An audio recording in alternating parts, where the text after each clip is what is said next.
It was interesting back in the 30s because they would do dual films in different languages. Right. During the day, Todd Browning and his crew would shoot Dracula 1931, and in the evening, George Melford shot a Spanish version of Dracula. See. Comment on that. Well, they say that the Spanish version is even better than the English version. I've seen both versions. I don't know. Bela Lugosi is such a polarizing figure in that movie. I didn't find that with the Spanish actor. In 2004, Lupita Tovar did an interview talking about Dracula in the documentary The Road to Dracula. Mm-hmm. And George Melford's intent was, well, we can do it better than what they did during the day. Right. So they did lots of livelier shot movements, and the camera was more dynamic. And Renfield was a bit crazier. And Lupita Tovar, actually, she was the director's paramour. Mm-hmm. And that was the focus of the show. But the Count himself, I didn't enjoy the performance. Comical. He's comical. The eyes. I mean, He was trying too hard to outdo Lugosi. Mm-hmm. They were trying too hard to best the previous production. Yeah. Instead of making their own mark. Instead of doing their own thing.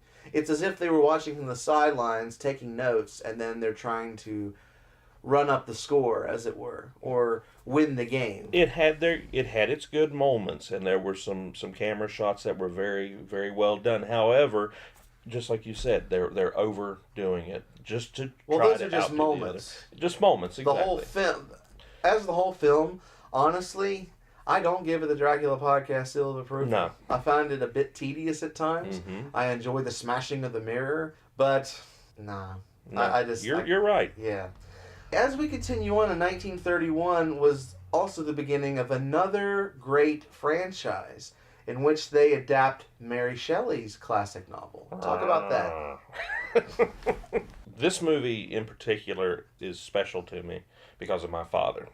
My father was the one that introduced me to this particular movie, and matter of fact, Dad was the one that introduced me to Dracula as well. I've told you about the Renfield laugh that he would do after us being tucked away and into bed and everything. The lights go out. Dad, stop that. He would just laugh at us. He did something similar with this particular character. And the movie, of course, we're talking about is Frankenstein.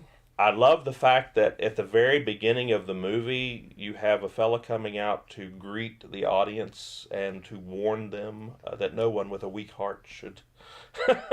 Who was that fellow? Edward Van Sloan. I'm very familiar with Edward Van Sloan. Van Sloan happened to be the man that was first cast on stage with Lugosi as Professor Van Helsing, and who went on to perform as Van Helsing in not only Dracula, but later on in the series as Van Helsing again in another film. He's also cast in Frankenstein. It's not Victor in this one. What is it? Henry Frankenstein. It's his mentor. As his mentor in this one. What really strikes me about this film, and I've appreciated it more as I've gotten older and I've watched the thing more times, is James Whale's direction. Fascinating. Fascinating Whale, director. Because James Whale was sort of a different type of bird. Mm-hmm. He understood the quirkiness to make it a little funny, to make it a little sad, to make it a little tragic. So he essentially took the horror genre and threw it in a whole different direction. Yeah. So those are two quality films. I'm sure that you actually give this a seal of approval, but I do too.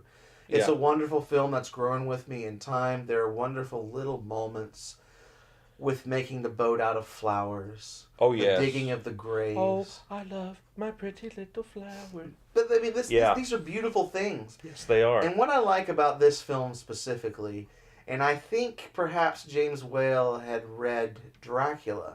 Mm-hmm. Dracula is a book about kindness, friendship, and hope. Mm-hmm.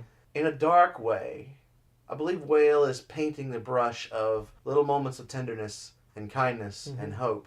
And especially in The Bride of Frankenstein, he expounds on that more. Yes. But I give this a resounding thumbs up just as well. Although I like it less than Dracula, I love it as a film, and I give it the seal of approval. Got to. Oh, absolutely. Well, the performances alone, I mean, this is where we're introduced to Karloff in his element. And it's interesting, too, with the casting and all that. Another side note, Carradine also says that he was one of the choices for Frankenstein as well. And I wonder if later on that wasn't just Carradine spouting off. John Carradine would probably have said he's rumored for Superman. True. Well, he had the best voice in Hollywood. Of course he did. But anyhow, with all due respect to Mr. Carradine, who had an exceptional career over many decades, come on now.